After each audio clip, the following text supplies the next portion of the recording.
disons, moi, je désapprouve évidemment le soutien européen à Israël, même si ce soutien commence à être un petit peu, comment dire, nuancé, retenu par certaines exactions israéliennes. Mais dans l'ensemble, vous avez raison, ça a quand même été un soutien. D'ailleurs, je pense que quand on parle du droit international humanitaire et de ses violations à Gaza, je soutiens l'idée que ce n'est pas à Gaza que le droit international humanitaire est mort. Parce que même si Gaza rassemble un certain nombre de traits extrêmement singuliers, comme par exemple le fait que c'est une prison, donc un camp fermé, intensément bombardé par une armée surpuissante, ce qui n'est pas le cas d'autres conflits, euh, il est facile de constater que le droit humanitaire est violé dans tous les conflits. Et que ce n'est qu'une question de proportion, mais dans l'ensemble, c'est à un niveau extrêmement élevé. Au Soudan, en République démocratique du Congo, au Yémen, pour ne parler que de 3 conflits particulièrement chauds que je connais mieux que d'autres pour les avoir fréquentés, le droit humanitaire est évidemment piétiné. La grande différence entre Gaza et ces conflits-là, outre les traits singuliers que j'évoquais à l'instant, c'est que la guerre génocidaire, l'anéantissement de Gaza, tout cela est accompli avec le consentement actif de l'Europe. Alors que l'Europe condamne et sanctionne le Yémen, le Soudan, le Rwanda, le Congo, pour les exactions qui sont commises dans le cadre des guerres qui, euh, qui prolifèrent là. C'est la raison qui m'a poussé à dire que le droit humanitaire, il n'est pas mort à Gaza. S'il est mort, on verra par la suite, peut-être qu'il ressuscitera en politique. Heureusement, on peut avoir plusieurs vies. Mais en tout cas, aujourd'hui, on peut considérer qu'il est mort. Il n'est pas mort à Gaza. Il est mort à Bruxelles. Il est mort à Paris. Il est mort à Berlin. Il est mort à Londres. Mais il n'est pas mort à Gaza. C'est l'abandon, c'est l'ignorance. L'invocation, par exemple, qui a commencé dès le premier jour, mais à la limite, le premier jour, c'était compréhensible. Le choc du 7 octobre a été, et je peux en témoigner, chez moi aussi, ça a été extrêmement douloureux, extrêmement vif, et pour plein de choses qui se passaient, je veux dire, la, comment dire, la démolition de l'image de la résistance palestinienne, la souffrance de gens qui étaient attentifs à la situation des Palestiniens, et ainsi de suite. Donc vraiment, c'était quelque chose de terrible. Mais les politiques, ils ne sont pas là pour déplorer, pour jouer, comment dire, les gazelles effarouchées. Ils sont là pour poser les mots qui conviennent, prendre les mesures qui s'imposent. Et dès le début, et cela depuis, et en continuant pendant des mois et des mois, la situation d'Israël a été caractérisée par les termes légitime défense. Or, une puissance occupante ne peut pas invoquer la légitime défense. Ceux qui peuvent invoquer la légitime défense, ce sont les occupés, ceux qui sont sous le joug d'une occupation militaire et civile. En l'occurrence, à Gaza, c'est devenu une occupation purement militaire. Occupation de l'extérieur, certes, mais occupation quand même sans aucune réserve concernant ce terme. Du coup, ceux qui peuvent invoquer le droit à la légitime défense, ce sont les occupés. C'est la raison d'ailleurs pour laquelle le 7 octobre a fait l'objet d'une controverse si vive. Il s'agissait pour les uns de rappeler d'emblée que le 7 octobre n'est pas l'ouverture de la guerre. Le 7 octobre est un épisode supplémentaire d'une longue guerre déjà pratiquement centenaire qui se déroule entre sionistes et palestiniens, pour le dire de façon ramassée. Tandis que de l'autre côté, du côté des défenseurs d'Israël, tout allait bien jusqu'au 7 octobre au matin. Rien n'était à signaler.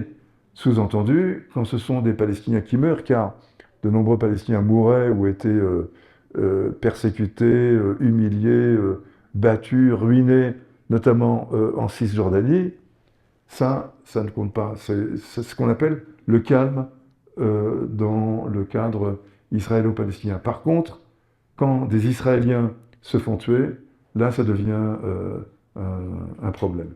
Voilà, donc cette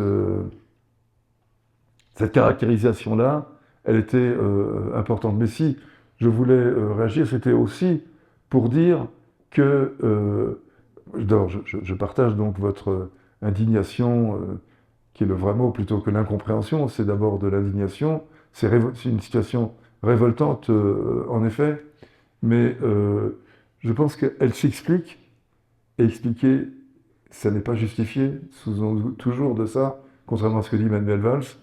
Donc, expliquer n'est pas justifié.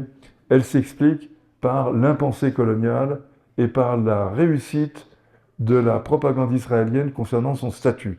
Israël a réussi à imposer son statut de démocratie. J'y ai fait allusion dans mon laïus tout à l'heure. Je reprends ça parce que ça me semble extrêmement important. Israël n'est pas une démocratie. Une démocratie, le terme de démocratie, comme je le disais, n'est pas compatible avec la pratique de l'apartheid, la pratique de la colonisation et la conduite d'une guerre qui s'est avérée être une guerre génocidaire. C'est pas possible, il faut choisir l'un ou l'autre. Israël a fait le choix, donc Israël n'est pas une démocratie. Comment la caractériser? Il me semble qu'on ne peut pas simplement dire que c'est une dictature fasciste, parce que Israël est une démocratie pour les Juifs et une dictature pour les Palestiniens. Donc Israël est une république coloniale. Et je pense que c'est dans ces termes-là qu'il faut la caractériser. République coloniale, ce n'est pas un terme infamant, mais ça n'est pas non plus flatteur, parce que la colonisation, c'est aujourd'hui indéfendable. Mais c'est ce qui, je pense, rend le mieux compte de cela. Je reviens au propos. La France, en plus du fait qu'elle a été gagnée par cette propagande, disons, concernant l'usage, la revendication démocratique d'Israël, combien de fois n'a-t-on pas entendu « seule démocratie du Proche-Orient » ? Au passage, la démocratie libanaise était renvoyée à patresse, enfin, était totalement ignorée. Mais on le dit, et il y a généralement peu de réactions à ça, comme si c'était... Alors depuis le 7 octobre, ça devient un peu plus difficile, mais tout de même, on entend encore des gens dire cela. Donc la France a évidemment un problème avec les Arabes, et là, ce n'est pas les Palestiniens, c'est les Arabes en général, parce que la présence de la guerre d'Algérie, surtout la guerre d'Algérie, plus que Tunisie et Maroc, la présence de la guerre d'Algérie dans l'imaginaire français est encore très forte. Et le compte à régler avec la raclée que les Français ont prise, la raclée publique que les Français ont prise en Algérie, on avait gagné la guerre, mais on a perdu la paix, on avait gagné militairement, mais on a perdu politiquement, c'est ça que j'appelle la raclée, eh bien ça continue de faire sentir ses effets. Donc vous mélangez cela, plus un vague avec les Juifs, ambigu des restes, la droite française a été quand même activement, ouvertement, violemment antisémite pendant très longtemps. Donc ce malaise-là, il s'agit de le compenser, de le surcompenser. Et donc, quoi de plus génial que de prendre le parti d'Israël, qui d'une part répand, comme ça a été souligné tout à l'heure, une image catastrophique des Juifs, donc vient en quelque sorte confirmer l'antisémitisme, enfin la haine des Juifs qui s'exprimait auparavant, mais en plus maintenant, il tape sur des Arabes. Donc c'est double profit. Il règle nos comptes avec des Arabes. Donc, il y a tout un imaginaire du conflit israélo-palestinien mêlé à la rafle du Veldiv, à l'affaire Dreyfus, à Je suis partout et à l'Algérie. C'est cela qu'il faut saisir là-dedans. Et je pense qu'on peut dire la même chose de l'Allemagne et de la Grande-Bretagne. La Grande-Bretagne était un pays activement antisémite. Balfour, le ministre qui a donc fait cette déclaration promettant aux Juifs un foyer en Palestine, je vous rappelle qu'à l'époque, la Palestine était ottomane, hein, et que simplement il anticipait sur l'Empire britannique qui allait se saisir, après la guerre de 14, de cette région.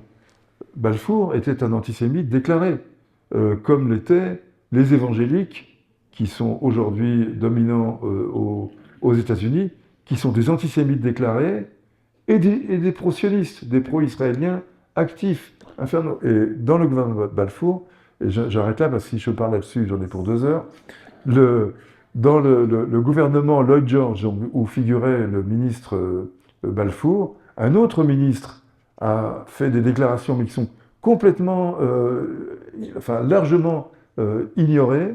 C'est Lord Montagu, donc un lord de l'Empire britannique, qui se trouvait être juif et qui a réagi à la déclaration Balfour, à la promesse de Balfour, en disant « on ne veut pas de cette promesse. Je suis britannique, je tiens à ma citoyenneté britannique.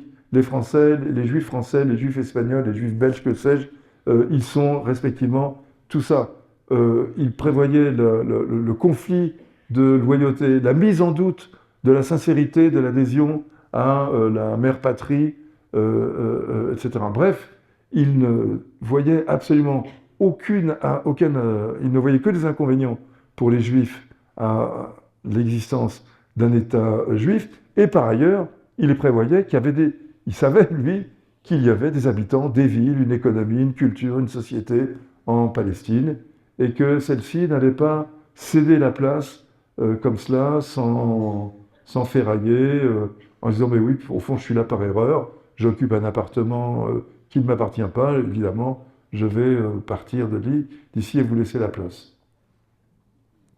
Voilà, donc, voilà toutes ces raisons, je pense, qui expliquent la complaisance envers Israël et même le consentement au génocide, qui est peut-être ce que l'Union européenne a fait de pire, là, depuis des années.